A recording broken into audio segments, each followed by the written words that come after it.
আমাদের প্রত্যাশাটা কি? ওবায়দুল্লাহ সালাফি যদি এমপি নির্বাচিত হয় তাহলে আমাদের প্রত্যাশা কি?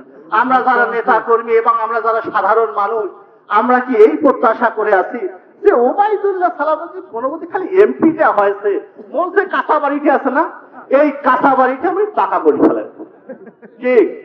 ওবায়দুল্লাহ সালাতে একদম পাকা করি না, এরকম প্রত্যাশা আছে? আপনাদের কি এই প্রত্যাশা আছে? যার পাকা বাড়ি আছে তাই কি এই প্রত্যাশা করেছেন যে এইটা একদম 7 ফিটা বাড়ি দেন? আমাদের প্রত্যাশা কিন্তু এইটা না। আমাদের প্রত্যাশাগুলো খুব ছোট।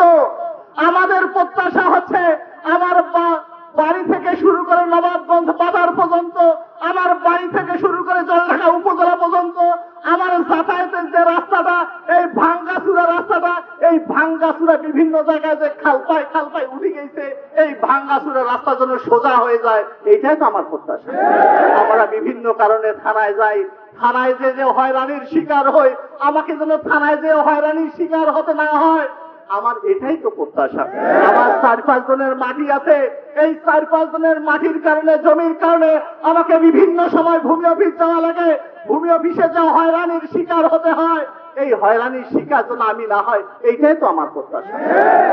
থানায় হয়রানি, ভূমি অফিসের হয়রানি, রাস্তাঘাটের বেহাল দশা, এইটার পিছনে প্রধান যে সমস্যা বাংলাদেশে, রাস্তাঘাটের বেহাল দশার পিছনে প্রধান সমস্যা হচ্ছে দুর্নীতি, কি ঠিক কিনা?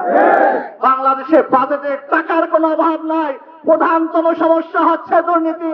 আমরা কথা দিচ্ছি ওবায়দুল্লাহ সালাফি এমপি নির্বাচিত হওয়ার পর ওবায়দুল্লাহ সালাফি 1 টাকার দুর্নীতি করবে না, তার কোন নেতা এবং কর্মীকে আগামী দিনে 1 টাকার দুর্নীতি করার সুযোগ দেওয়া হবে না। আমরা কথা দিচ্ছি ওবায়দুল্লাহ সালাফি এমপি নির্বাচিত হলে ওবায়দুল্লাহ সালাফির পেট মোটা হবে না, তার কোন নেতা এবং কর্মীর আগামী দিনে পেট মোটা হবে না ইনশাআল্লাহ।